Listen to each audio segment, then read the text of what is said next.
This, if I'm allowed to do this, sorry Doug, is my 2007 Lexus LX470. And in this video, hope I don't get in trouble, I'm gonna go over some quirks and features. This isn't a quirks and features channel. I'm not reviewing cars, but I am gonna review this. I feel like there are things to definitely go over. Now I'm gonna start with, while I'm holding the hood, because these struts are trash and it'll close on me, I'm gonna start with one of the main reasons as to why I bought this. And that's the 2UZ FE, specifically in the 2006 and 7 models, where they introduced variable valve timing. These are a little more efficient, have a 20 horsepower boost, and personally, I think it has more than enough power to get out of its own way. Maybe I'm just used to super slow cars, but I really haven't had any problems with this, and it's super smooth, quiet, and a joy to drive. These are also one of the most reliable engines that Toyota has ever produced. This is like world renowned for being an incredible powertrain. I would say really the only drawback to it is the timing belt that needs to be replaced every about 90,000 miles, which this one's actually due pretty much on the dot.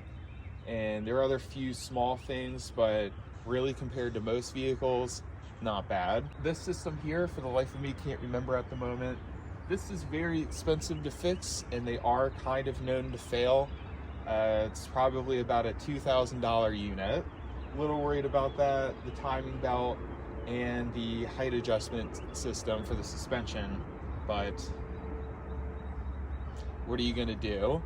Everything else is pretty good. As for the exterior, one of my favorite things that I didn't even really know these did this, but down here you have LED lighting when you unlock the vehicle, and there are actually lights up underneath these running boards. Unfortunately, I'll probably be getting rid of these, but when you unlock the vehicle at night, it illuminates the ground around it, and then these, making for a very attractive look. For some exterior styling, I love how these look. Now, I didn't really know if they did anything. There are flaps back there to relieve pressure.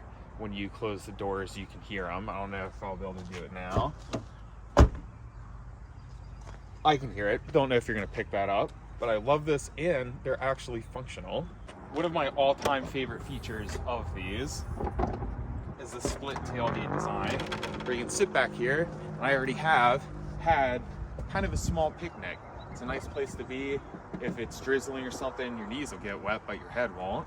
The LED taillight design, I'm pretty sure these are LEDs, super attractive.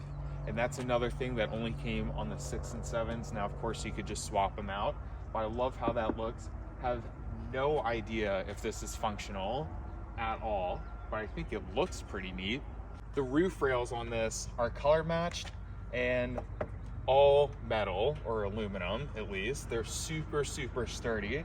Not sure if I'd put a ton of weight on them, but they look good and seem like they could hold up actually a pretty considerable amount of weight. Another thing I love for camping, these both sides, the rear windows pop out. All 4 windows go all the way down, and they're all one touch. Excuse me. You also have power folding mirrors, which not the most necessary thing in the world considering just how small they are, but you also have a power operated antenna that you can put all the way down if you take this to the car wash. This one also does work.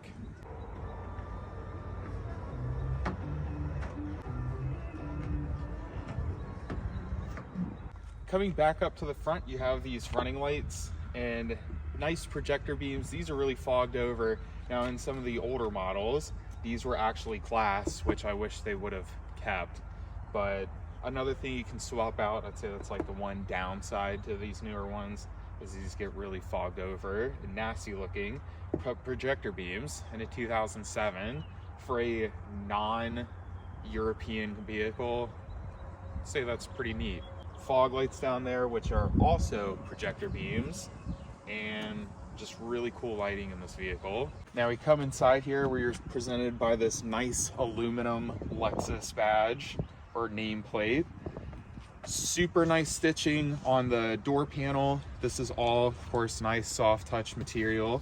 This is a little harder plasticky, but I don't think it's plastic, it's real leather. Nice wood accents, which I was told that it's all real wood. And then you have 3 speakers in the door panel. Don't produce a ton of bass, but not bad. There's a sub in the back. Get in, super comfortable seat. Nice wood wrapped, leather wrapped steering wheel that is power adjustable. You have armrests that adjust to pretty much any height you want them, which is super nice. Surprisingly, a cassette deck player, which is crazy in a 2007. You have this dual purpose center console. You do have a CD changer in there and a power outlet. 2 power outlets up front. I think you have a very attractive gauge cluster here that illuminates once you turn it on. Here is the instrument cluster. You always have to hit I agree. And then it brings you up to this super dated map display. But a lot of your controls are inside of this infotainment screen. Now there are pretty neat things.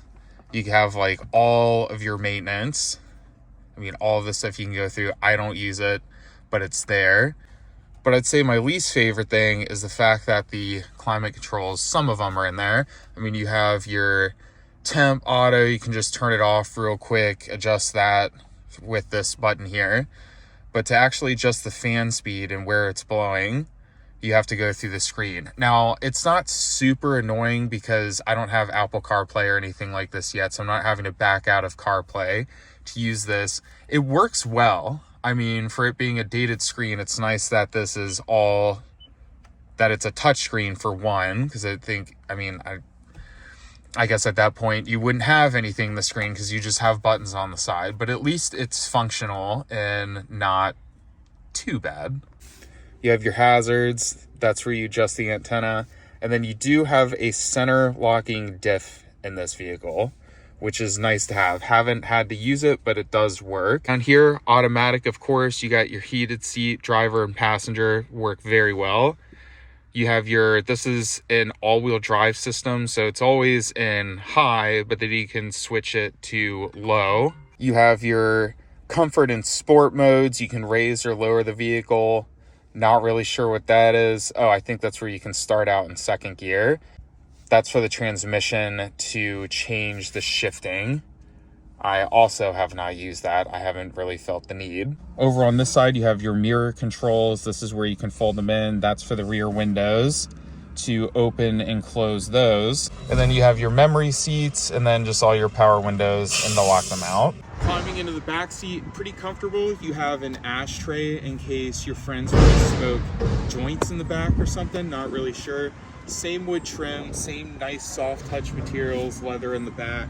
Pockets back here, you have vents up here to cool yourself off. All the grab handles are leather wrapped, which is super nice. Dome light, you have some audio controls down here in the center. Some cup holders that are kind of broken in this, but they seem to be broken in pretty much all of them. You have a bench seat design back here, which makes getting into the third row a little more difficult, but these seats are pretty easy to operate. Haven't done this too many times, but it's relatively simple, especially for an older car like this.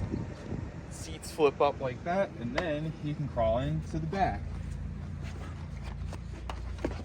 So the seats back here are super shallow, plenty easy to get back into, but my knees are pretty much in my chest. But in the back, you have that same nice aluminum Lexus plate back there. Come back here, I have basically zero headroom, but thankfully I'm probably never going to spend any time back here. You do have a little ashtray for when your small friends also want to smoke joints, and a oddly designed cup holder. This is where your rear subwoofer is, and then you have this panel here, which gains you access to your first aid kit. Super small cup holders. These actually are not leather wrapped because what would you really need them for? And then here You have climate controls for the rear passengers. You have vents back here going all the way across. You have vents up there on either side. So it's nice that people back here are able to control how they're feeling. Here's a storage compartment that I pretty much just discovered. Not really sure what you'd use that for, but it's pretty big, not bad. Coming around to the back once again, you have your tire changing kit, I guess you want to call it, roadside assistance kit, assistant kit back there. And then for these seats, I'm not gonna lie, I haven't done this too many times. There you go, fold that down. Oh my God. And then that folds up, and then I'm not gonna try and do it right now, but you strap that up there, and then the seats are kind of up out of the way, so you don't have to take them out every time you want to go solo camping. Coming back to the front, one of the things I actually really like about this that not a lot of other cars have, but everything is carpeted. I'm not really entirely sure what this material is. I don't think it's like Alcantara or anything like that. But everything is like a nice soft touch material in this vehicle, which is nice to see from the mid 2000s because not a lot of vehicles offered that. All your weather stripping and everything is this nice soft carpet material. You also have your hood release here, and then your fuel cap, which I like that a lot of these older Toyotas have that. I don't really think people are getting in there too often, especially not where I live, but it's just nice to know that it has it. Well, that's kind of a quick tour of my Lexus LX470. I feel like there aren't that many super informative videos out there. Again, not trying to totally copy Doug DeMuro, but I feel like he does it the best, so kind of. One of the things I forgot to mention about this, and it's kind of hard to show, this has automatic windshield wipers. I hate them. It's one of my least favorite things a car could have, and I don't know how to get past it. So if any of you watch this video and know how to disable that to where they just work like normal windshield wipers, I'd love to hear it. Now, it's time to get it out on the road and see how it drives. All right, driving the Lexus LX470. I want to start by saying that this is actually a really pleasant driving experience. It's smooth, the seats are soft. Again, I go back, I keep on talking about these soft touch materials, and it's just really, really nice when you consider, you know, what you're paying for it. Average new cost of a vehicle today in 2024 is, I think, what, $45,000. And while for an older vehicle, I'm not gonna lie, this was not the cheapest thing in the world. It wasn't $45,000. And I feel like even by today's standards, you're just getting a lot of neat stuff. The engine is incredibly smooth. The transmission shifts really, really smooth. It does drive like a big, kind of oddly proportioned vehicle. I don't know if that makes sense. I go to the height adjustment on the suspension. Now you have your sport and your comfort settings, which is nice, and it does work. I have noticed that if you put it in the most comfortable setting, the car almost wafts too much, and it almost feels like it shimmies in kind of this circular motion. So I tend to keep it one notch down from its stiffest setting because it makes it feel a lot more like the 4Runners I'm used to, or like a truck, but still a very comfortable ride nonetheless. And it's quiet other than the wind noise. And I'm really surprised. Now, this car has almost 200,000 miles on it. It is almost 20 years old. I apologize if you pick up the rattling of the phone mount in the video, a lot like the wind noise from earlier. But speaking of wind noise, the windshield's incredibly loud. A lot of people say it has to do with the fact that it's shaped like a brick. And while I don't disagree with that, there are a lot of other vehicles I've had that are shaped very similarly and don't seem to have that issue. I think some of it may have to do with the fact that the engine in this is so quiet, in fact, that it's kind of one of the only things to listen to. All the other vehicles I'm talking about that were this same shape had very noisy drivetrains, not a lot of sound deadening material. The seat just creaked. The seat makes a lot of noises. Not sure if it's trying to tell me something like I need to lose some weight, but a lot of creaks and rattles, which is surprising considering the internet kind of always talks about how quiet these are. I don't really consider it that quiet. I could tell that it's like there, it wants to be, but between the loud rattling I'm getting somewhere in the passenger side, the seat creaking, the dashboard, I mean, there are actually quite a few different spots in this vehicle that rattle. And it's kind of unfortunate. If you were to get rid of those couple things and the windshield, it would be a damn near silent ride. But with that said, I mean, I'm going down the highway now, I'm cruising at 65, no problem. It just soaks up these bumps compared to other vehicles I've had. It's still very, very nice, even with those few shortcomings. But it feels very tight, track straight, which is surprising because it's definitely out of alignment. The tires show that.